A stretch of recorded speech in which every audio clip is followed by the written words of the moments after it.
Hello everyone, hope you all are fine. Today there is test on chapter 3, that is water chapter.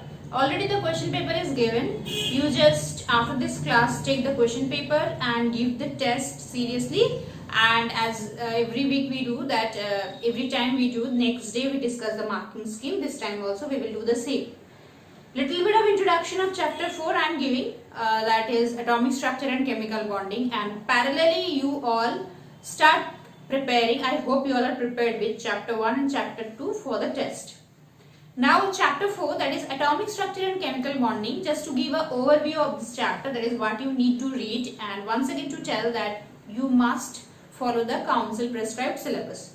So there are the topics which are mentioned here, that is about the atoms, atomicity, molecules, formation of molecules from the atom, then 2n square rule, octet, duplet, and arrangement of the subatomic particles inside, formation of ion, radicals, and formation of compounds through electrovalent bonds and covalent bonds. We have these two types of bond here.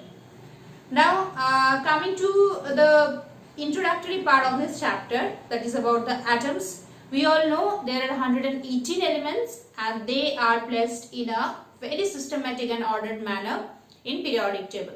You all have an idea of periodic table, and we have these chapters, specifically periodic table chapter, in this class. So we will be studying that time, but just to tell you that elements, 118 elements, they are classified as generally metal, non-metals, metalloids and noble gases, and they are placed in the periodic table in such a manner so that if anybody studies the table as a whole, the individual idea, properties of every element will be very clear to every one of us.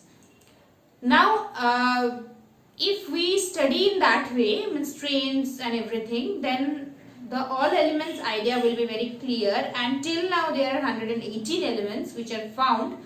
Whichever substance we see around us, every substance is made up of either of this 1, 2 or 3 of these 118 elements. Now atoms are the basis of every element. As we know that if you start breaking any element, will be end up to an atom. Now atoms may or may not exist independently. There are some substances where atoms are there as independent existence, and all the atoms, they are with a force among with each other. So as we know that the force which is existing between atoms and molecules, which is helping a substance to be stable, by having that force or by having that combinations of atoms and molecules, the force can be strong, the can be weak. So we are giving the term chemical bond to this force. There are multiple type of forces exist between atoms, exist between molecules, exist between ions. Now we are calling them as bonds, chemical bonds. Now in case of metals like sodium, calcium, potassium, inside a metal, the bonds, which is called a metallic bond, which exists between n numbers of atoms. N numbers of atoms I am telling because exact number cannot be said, it is a huge number. Whereas in case of some of the non-metals like oxygen, nitrogen, in those cases, as we know, they cannot, the atoms of oxygen or atoms of nitrogen cannot exist independently. 2 atoms of oxygen, they join to form O2, 2 atoms of nitrogen join to form N2, and whereas 3 atoms of oxygen join to form ozone. Now these numbers 2, 3, or in case of phosphorus P4, 8 in case of sulfur octatomic we call it, they are the number representing these subscripts are representing the number of atoms present in one molecule of it. We are calling it as atomicity. The number of atoms present in one molecule of any substance is atomicity, and mentioning one molecule is mandatory. The word one molecule has to be there when you are defining atomicity. Now these molecules again have a force of attraction among them which exist inside these non-metals or these substances. There are bonds among the molecules as well. That's why they are not escaping out from each other. If we take oxygen gas in cylinder, we know inside cylinder the oxygen gas is present because of the force existing among them. So force is everywhere among atoms, whether among the molecules. Molecules exist independently always, but atoms may or may not exist independently. Like in this case, oxygen, nitrogen and ozone, the oxygen atom cannot exist independently. But when the joining of atoms takes place, when they form molecule, then there is an independent existence.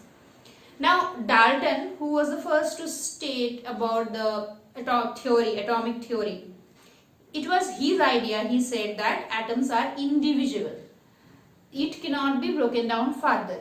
But later on, the scientists like William Crookes, then Rutherford, these all scientists, they came up and they gave idea how if we start breaking an atom. As you know, scientists always try to find out which is not known to us. They found out through different experiments that atoms also consist of something, and those are called as subatomic particles. There are three basic subatomic particles, as we all know: electron, protons and neutron. But other than these, there are subatomic particles as well.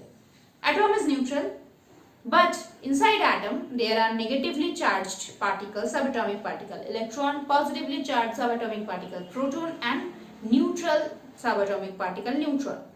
So though atom is neutral, it consists of charged particles. But as the charged particle counterbalancing each other, as a whole atom is neutral.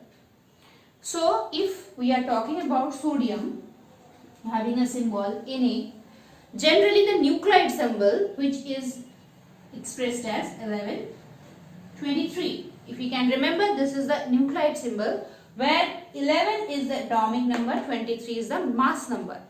Now what is atomic number? Atomic number is the number of protons present in one atom of the element. It can be equal to number of electrons when it is in the neutral state. But when it is in the ionic form, electrons are not equal to protons. So when you are defining atomic number, it is must to mention proton. This is the basis. Electrons can be varied. During a course of a reaction, we know there is transfer of electron that takes place. But during chemical reactions, generally not. During our chemical reactions, the nucleus, the protons, they remain intact. So that is the basis.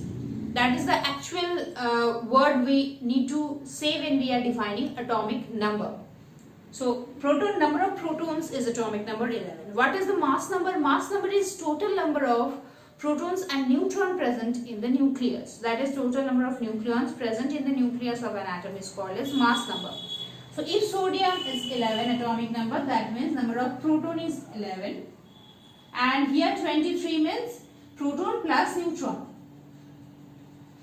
Now protons are always equal to electron in neutral atom. So sodium, when it is neutral, then it has 11 electrons.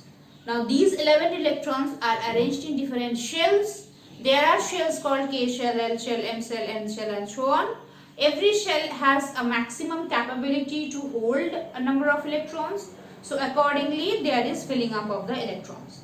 So these all were there, but we will be keep on discussing these things with more and more discussion, because remember, these are the actually backbone of chemistry. You read about periodic table, as we call backbone of chemistry. To know about periodic table, you must be having a very clear and sound knowledge about what is going on actually inside of an atom and how ions are generating, how the molecules are forming.